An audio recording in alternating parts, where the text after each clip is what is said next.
Primary ಸ್ಕೂಲ್ನ ಹುಡುಗ ತನ್ನ ತಂದೆ ತಾಯಿ ಹತ್ರ ಬಂದು ಹೇಳ್ತಾನಂತೆ, ಸಮ್ಮರ್ ಹಾಲಿಡೇಸ್ ಬಂದಿರುತ್ತೆ, ಅಪ್ಪ ನನಗೊಂದು ಆಸೆ ಇದೆ, ನಾನು ಒಬ್ಬನೇ ಟ್ರೈನಲ್ಲಿ ನಮ್ಮ ಅಜ್ಜಿ ಮನೆಗೆ ಹೋಗಬೇಕು, ನನಗೆ ತುಂಬ ಆಸೆ ಇದೆ, ನಾನು ಒಬ್ಬನೇ ಹೋಗ್ತೀನಿ ಅಂತ ಹಠ ಮಾಡ್ತಾನೆ.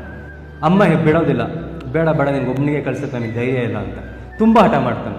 ಅವಾಗ ಅವ್ರ ಅಪ್ಪ ಹೇಳ್ತಾರಂತೆ, ಸರಿ ನೀನು ಒಬ್ಬನೇ ಹೋಗಂತೆ ಅಂತ ಹೇಳಿ ಅವನಿಗೆ ಟಿಕೆಟ್ ಎಲ್ಲ ಕೊಟ್ಟು ಟ್ರೈನ್ ಹತ್ತಿಸ್ಬಿಟ್ಟು ನೀನು ಟ್ರೈನಲ್ಲಿ ಕೂತ್ಕೋ, ಹೋಗ್ತಿರು, ಇನ್ ಕೇಸ್ ನಿನಗೆ ಎಲ್ಲಾದರೂ ಮಧ್ಯೆ ಭಯ ಆದರೆ ಅವಾಗ ಈ ಚೀಟಿನ ತೆಗೆದು ನೋಡು ಅಂತ ಅವ್ನ ಜೇಬಲ್ಲಿ ಒಂದು ಲೆಟರ್ನ ಹಾಕ್ತಾರೆ.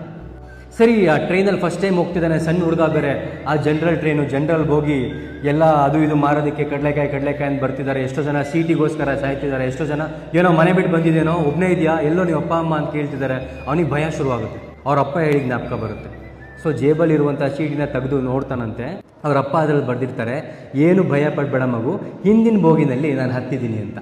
ಅಂದರೆ ನಿಮ್ಮ ಮಕ್ಕಳು ಏನೇನೋ ಹೊಸದಾಗಿ ಪ್ರಯತ್ನ ಮಾಡಬೇಕು ಅಂತ